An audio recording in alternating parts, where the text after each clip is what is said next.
Web এবং internet technology এই বিষয়টা আমাদের দৈনন্দিন ওয়েব ব্রাউজিং থেকে শুরু করে জটিল ইন্টারনেট কাঠামো পর্যন্ত কভার করে।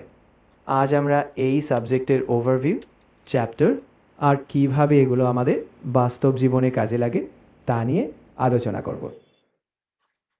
ওকে। So web and internet technology এই যে সাবজেক্টে আমরা যে ওয়েব দেখতে পাচ্ছি এর পুরো ইতিহাসটা কি, ফার্স্ট কিভাবে শুরু হয়েছিল এবং ওয়েবের কেন দরকার পড়লো, এই ব্যাপারটা নিয়ে আমাদেরকে পুরো গভীরভাবে বলো।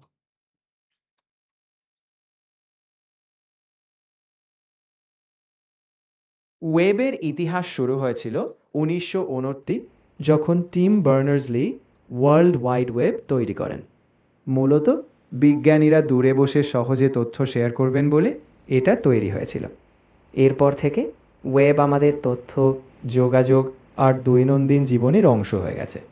ওয়েব তৈরি হয়েছিল একটা গ্লোবাল তথ্য ভাণ্ডার হিসেবে, আর আজকে সেটা আমাদের নিত্যসঙ্গী।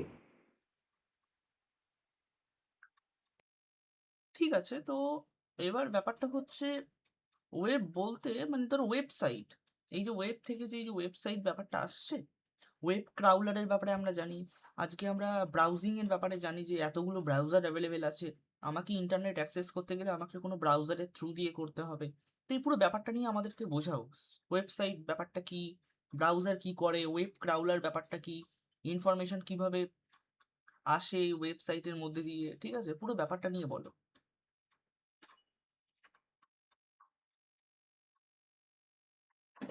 ওয়েবসাইট হলো এমন পেজের সংগ্রহ যা ইন্টারনেটে রাখা থাকে।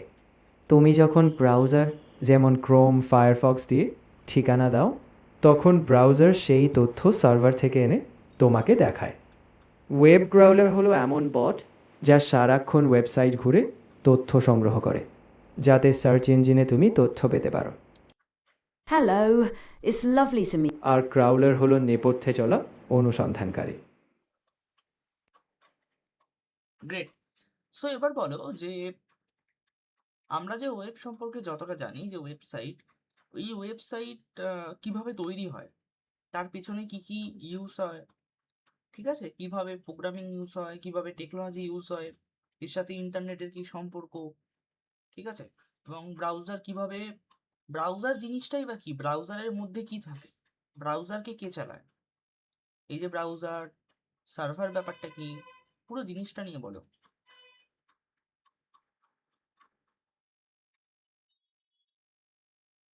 একটা ওয়েবসাইট মূলত এইচটিএমএল, সিএসএস আর জাভাস্ক্রিপ্ট দিয়ে তৈরি হয়। এগুলো কোড যা ব্রাউজার পড়ে এবং ওয়েব পেজ হিসেবে দেখায়। ব্রাউজার হলো এমন সফটওয়্যার যা ইউজারের দেওয়া ওয়েব ঠিকানা, ইউআরএল ধরে সার্ভার থেকে ডেটা আনে। সার্ভার হলো সেই কম্পিউটার যেখানে ওয়েবসাইটের ফাইল থাকে। অর্থাৎ ব্রাউজার ইউজারকে সার্ভারের ডেটা দেখায়, আর কোড ভিত্তিক এই ওয়েবসাইট ইন্টারনেটের ওপর চলে।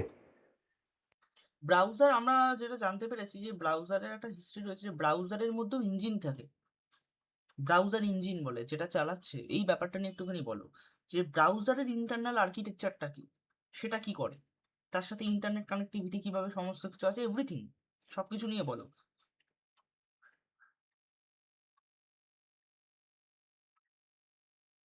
ব্রাউজারের ভেতরে থাকে রেন্ডারিং ইঞ্জিন, যা এইচটিএমএল, সিএসএসকে প্রসেস করে আর পেজটা দৃশ্যমান করে। ইন্টারনেট কানেক্টিভিটির জন্য ব্রাউজার ডিএনএস দিয়ে ডোমেইন নামকে আইপি ঠিকানায় রূপান্তর করে, তারপর এইচটিটিপি বা এইচটিটিপিএস প্রোটোকল দিয়ে সার্ভারের সঙ্গে যোগাযোগ করে। এর ফলে ব্রাউজার ব্যবহারকারীকে ওয়েবসাইট ঠিকভাবে দেখায়, আর আমাদের নিত্যদিনের ওয়েব অভিজ্ঞতা সম্ভব হয়। তো 2026-এ দাঁড়িয়ে আজকের দিনে তাহলে এই ওয়েব ডেভ বা যাই হোক, এর মধ্যে শুধু একটা টেকনোলজি নেই, এর মধ্যে ফ্রন্ট এন্ড রয়েছে, ডেটাবেস রয়েছে, ব্যাক এন্ড রয়েছে, এআই ইন্টিগ্রেশন রয়েছে, পেমেন্ট গেটওয়ে রয়েছে, কত কিছু রয়েছে। তাহলে একটা ওয়েবসাইটের সাথে তো এত কিছু রয়েছে, রাইট, এত কিছু লিঙ্ক আপ রয়েছে। এই পুরো ব্যাপারটা নিয়ে বলো, সব কিছু তাহলে একসাথে ইন্টিগ্রেট ভাবে কিভাবে কাজ করছে।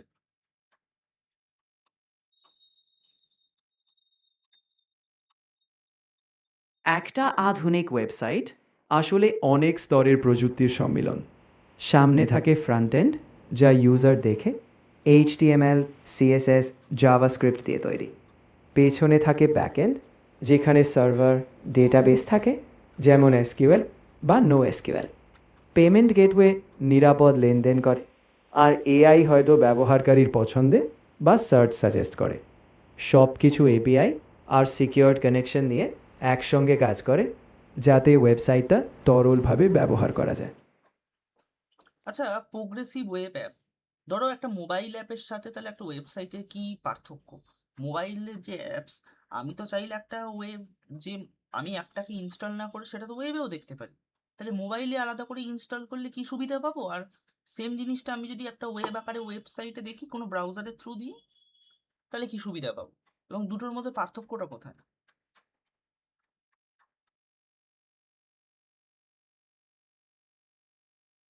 মোবাইল অ্যাপ সাধারণত ডিভাইসে ইনস্টল করা হয়, অফলাইনে অনেক ফিচার চলে আর অপটিমাইজড পারফরমেন্স দেয়।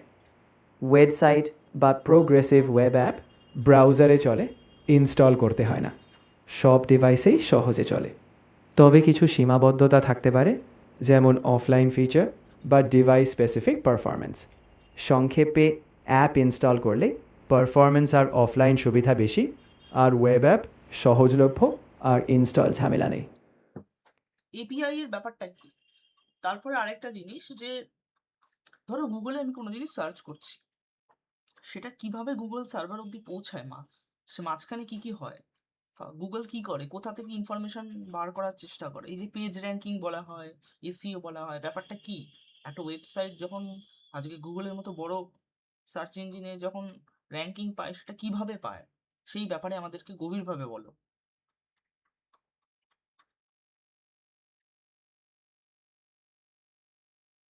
API মানে অ্যাপ্লিকেশন প্রোগ্রামিং ইন্টারফেস, এক ধরনের সেতু যা বিভিন্ন সফটওয়্যারকে কথা বলতে দেয়।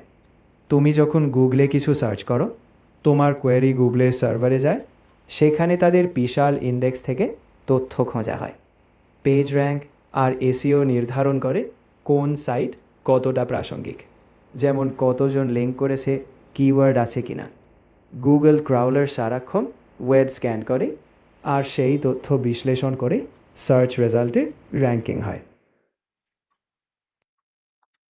যদি আজকে ওয়েব না থাকতো তাহলে কি প্রবলেম হতো?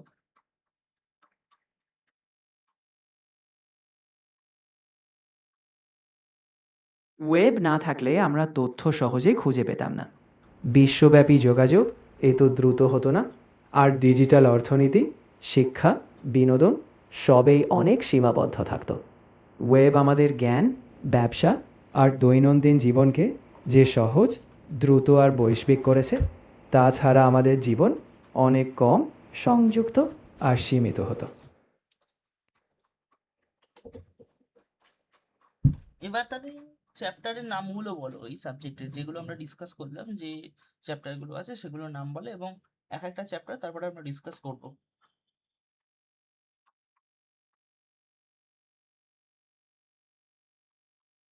এই বিষয়ে চ্যাপ্টারগুলো হলো: প্রথমে ওভারভিউ, তারপর network of networks, intranet, extranet, internet, তারপর world wide web, TCP IP, IB subnetting, internet routing, email, HTML, XML, CGI, Perl, JavaScript, cookie, Java applet, client server programming, network security, internet telephony, multimedia application, আর search ইঞ্জিনও web crawler. এখন এক এক করে এগুলো আমরা বিস্তারিত আলোচনা করব।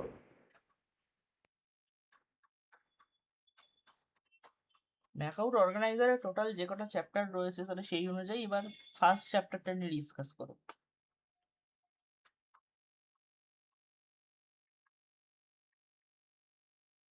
প্রথম অধ্যায়টি হলো ওভারভিউ। এখানে আমরা সামগ্রিকভাবে ওয়েব ও ইন্টারনেট প্রযুক্তির একটা ধারণা পাব, কিভাবে এই নেটওয়ার্ক কাজ করে, কি কি কম্পোনেন্টস জড়িত, এবং পরবর্তী অধ্যায়গুলোতে আমরা যা শিখব তার একটা বড় চিত্র। এটি যেন আমাদের গোটা বিষয়ের ভিত্তি, যেখান থেকে আমরা গভীরে যেতে পারবো।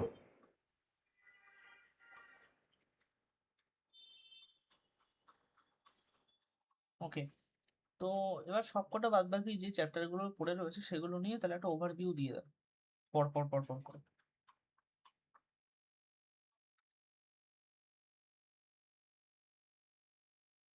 দ্বিতীয় অধ্যায়ে আমরা শিখব network of networks, intranet, extranet আর ইন্টারনেট কিভাবে কাজ করে।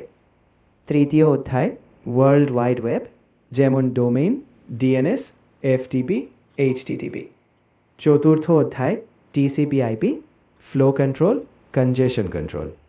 পঞ্চম অধ্যায় IP subnetting, NAT IP table.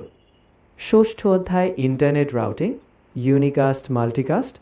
সপ্তম অধ্যায় ইমেল, POP3, SMTP। অষ্টম অধ্যায় HTML, টেবিল লেআউট। নবম অধ্যায় XML, ভ্যালিডেশন। দশম অধ্যায় CGI, গেট, পোস্ট। একাদশ অধ্যায় পার্ল, স্ট্রিং, রেগুলার এক্সপ্রেশন। দ্বাদশ অধ্যায় জাভাস্ক্রিপ্ট, ফাংশন, ভ্যালিডেশন। ত্রয়োদশ অধ্যায় কুকি। চতুর্দশ অধ্যায় জাভা অ্যাপলেট। পঞ্চদশ অধ্যায় ক্লায়েন্ট সার্ভার প্রোগ্রামিং।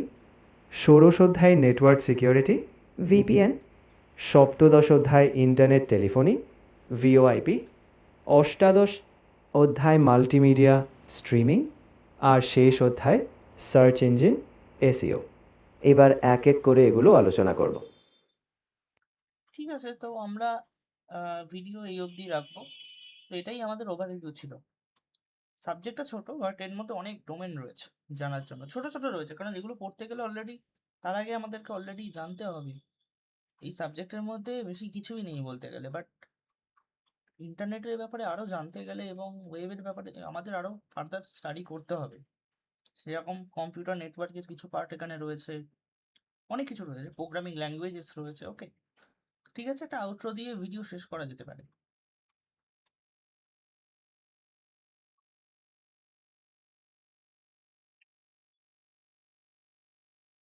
আজকে আমরা ওয়েব ও ইন্টারনেট টেকনোলজি নিয়ে বেশ কিছু দরকারি দিক ছুঁয়ে গেলাম। যদিও এগুলো একটা সূচনা মাত্র, আরও জানতে হলে গভীরে পড়াশোনা আর নানা প্রযুক্তি অন্বেষণ দরকার। আজকে এটুকুই, আবার ফিরব নতুন বিষয় নিয়ে। ততদিন ওয়েবে ঘুরে দেখো, শেখা চালিয়ে যাও।